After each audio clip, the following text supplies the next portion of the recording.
Bismillahirrahmanirrahim. Assalamu alaikum. Guys, hope you are fine. Today our topic is logical operators. Guys, आज हम discuss करेंगे logical operators को। Logical operators क्या होते हैं और कुछ एग्जांपल्स की मदद से हम इन्हें अंडरस्टैंड करने की कोशिश करेंगे। First of all guys, logical operator तीन किस्म के ऑपरेटर्स होते हैं जो कि फर्स्ट ऑपरेटर है एंड ऑपरेटर, सेकंड ऑपरेटर हमारे पास होता है not operator and third one is the और ऑपरेटर। तीन किस्म के ऑपरेटर होते हैं। जैसे कि आप यहाँ पे देख रहे हैं, हमारे पास जो फर्स्ट ऑपरेटर है वो है एंड ऑपरेटर। एंड क्या क्या मतलब होता है?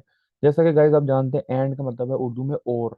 ठीक है, यानी कि ये एंड का ऑपरेटर दो कंडीशंस के दरमियान यूज होता है।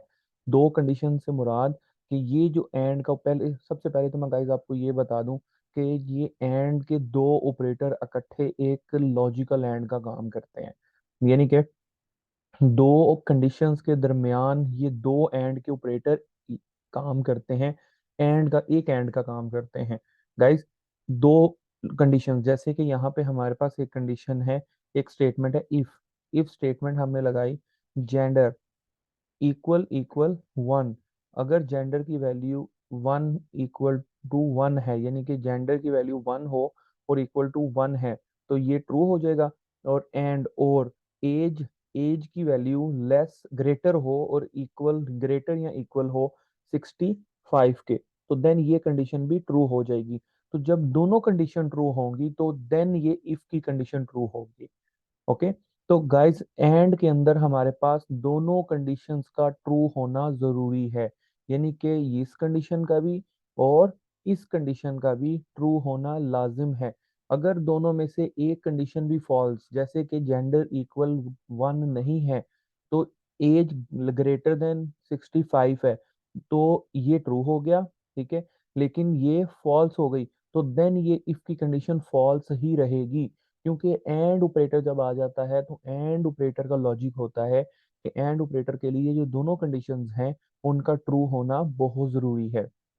जैसा कि हम पढ़ते हैं कि अगर फर्स्ट कंडीशन ट्रू है, ठीक है, तो दूसरी कंडीशन भी ट्रू है, तो ये इक्वल होगी, यानी कि जो इफ की कंडीशन होगी वो ट्रू होगी।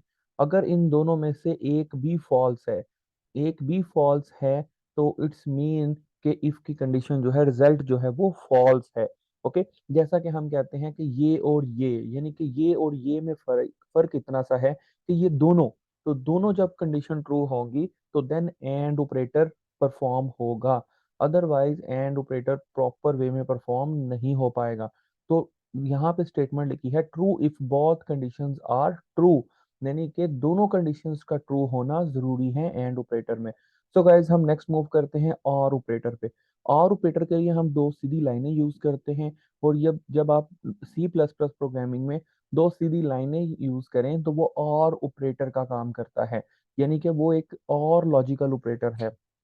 इसकी ये खासियत होती है कि और आर का वैसे उर्दू में मतलब है या। ठीक है, ये या ये। ओके, ये या ये, तो दोनों में से का हमारे पास चॉइस आ जाती है कि दोनों में से एक भी ठीक है, ये वाला या ये वाला।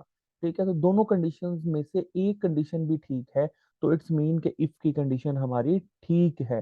जैसा कि अगर हम यहाँ पे एक एग्जांपल की मदद से इसे अंडरस्टैंड करें, तो इफ अगर सेमेस्टर एवरेज जो है वो ग्रेटर है 90 या इक्वल है 90 से, तो ये ट्रू हो जाती है। सेमेस्टर एवरेज जो है वो greater equal to 90, condition true हो गई for example.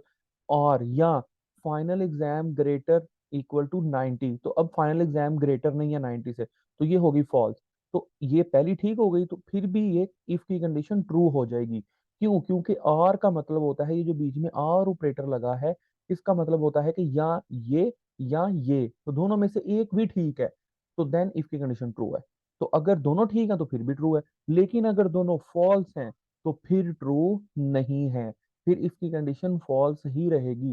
Guys if else के ऊपर ऑलरेडी हमने ट्यूटोरियल्स बना रखे हैं, हमारी प्लेलिस्ट में आप देख सकते हैं कि प्ले इफ एल्स क्या होता है, इफ एल्स स्टेटमेंट हम क्यों यूज करते हैं। सी प्लस प्लस प्रोग्रामिंग के अंदर, प्रोग्रामिंग फंडामेंटल कोर्स के अंदर हम इफ एल्स को क्यों अहमियत देते हैं, इफ एल्स का कहाँ कहाँ पे यूजेज होता है, तो ये सारी इस चीज़ों के अकॉर्डिंग हमने ऑलरेडी अपनी प्लेलिस्ट में ट्यूटोरियल्स बना रखे हैं, आप उनको स्टडी कर सकते हैं। सो गाइस, मेरा ख्याल है कि हमने दोनों को बड़ी डीपली स्टडी करने के बाद अब हम थर्ड ऑपरेटर पे चलते हैं। जैसे कि मैं नेक्स्ट मूव करने से पहले ये जो हमने लाइंस की लगाई हैं, यानी कि जो गाइडेंस ली है, इसको मैं रेज कर देता हूँ।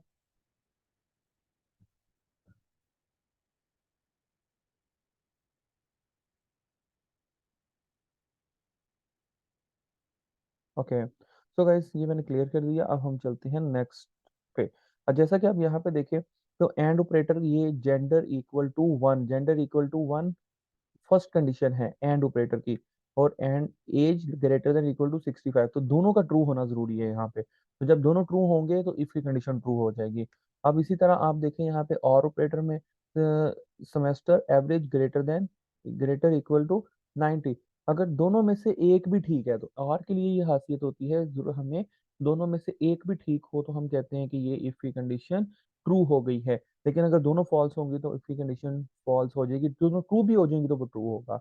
Okay, last one is the not operator. Guys ये जो आपको उल्टा आई की तरह नजर आता है, इसको हम कहते हैं नॉट ऑपरेटर। गाइज क्या कहते हैं? Not operator. नॉट ऑपरेटर क्या होता है? नॉट ऑपरेटर के सिर्फ दो ही रिजल्ट्स हैं, ट्रू और फॉल्स। नॉट ऑपरेटर के सिर्फ दो रिजल्ट्स होते हैं, ट्रू और फॉल्स। या तो ये ट्रू का रिजल्ट जनरेट करता है या फॉल्स का रिजल्ट जनरेट करता है।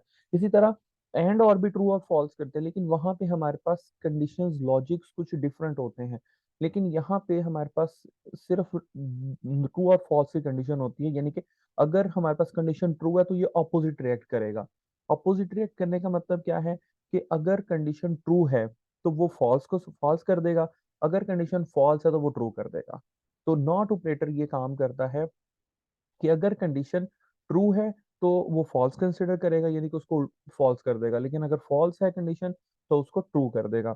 सो हम यहाँ पे देखें, तो इफ, अब आप यहाँ पे देखें कि एग्जांपल है, if, okay, not operator grade equal to 20, यानी कि अगर ग्रेड की वैल्यू 20 या इक्वल टू 20 तो कंडीशन ट्रू, लेकिन ये नॉट का ऑपरेटर उसको फॉल्स कर देगा। Okay guys, clear? और अगर ग्रेड जो है वो हमारे पास यानी कि 30 है, 30 इक्वल टू 30, 20 तो नहीं है ना, तो ये कंडीशन फॉल्स होगी। तो अब ये कंडीशन ट्रू होगी। ये एंड ऑपरेटर काम करता है, सॉरी नॉट ऑपरेटर काम करता है, जो कि हमने ये बाहर लगाया है। So guys, not operator opposite react करता है अकॉर्डिंग टू रिजल्ट। तो जैसे कि अगर ट्रू होगी तो वो फॉल्स कर देगा कंडीशन, अगर फॉल्स है तो ट्रू कर देगा। ओके, तो गाइज इसी तरह हमारे पास एक और एग्जांपल है। दोनों, इन दोनों वे से हम प्रेजेंट कर सकते हैं नॉट ऑपरेटर को। ऐसे भी प्रेजेंट कर सकते हैं, यानी कि हम नॉट ऑपरेटर को बाहर लिख लें और ब्रैकेट में अपनी कंडीशन लिख लें, यानी कि डबल ब्रैकेट्स लगा लें। लेकिन अदरवाइज अगर आप ऑल्टरनेटिव इसका देखें, तो if grade not equal to, इसका मतलब जैसे कि हम मैथ के अंदर यूज किया करते थे, इस तरह का ऑपरेटर इक्वल लगाने के बाद हम इसके ऊपर लाइन लगा देते थे। लेकिन यहाँ पे ये वही काम हो रहा है, नॉट इक्वल टू 20। ग्रेड अगर नॉट इक्वल टू 20 है तो कंडीशन ट्रू होगी, अगर नॉट इक्वल टू 20 नहीं है तो कंडीशन फॉल्स होगी। ओके, तो ये इसका एक डिफरेंट वर्किंग होती है नॉट ऑपरेटर की। ये फॉल्स को ट्रू कर देता है और ट्रू को फॉल्स कर देता है। तो गाइज हमारे इस तरह तीनों ऑपरेटर्स कंप्लीट हो जाते हैं। और होप सो कि आपने इस चीज़ को अंडरस्टैंड किया होगा, लॉजिक ऑपरेटर्स आपको क्लियर हो चुके होंगे।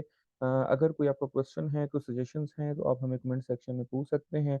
अपना ख्याल रखिएगा, हमारे चैनल को ज़रूर सब्सक्राइब कर दीजिएगा ताकि आने वाले ट्यूटोरियल्स आपको टाइम से मिल सकें।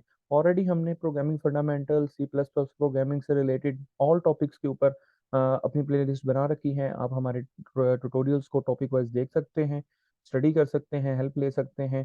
जज़ाकल्लाह खैर, अपना ख्याल रखिएगा। Thank you.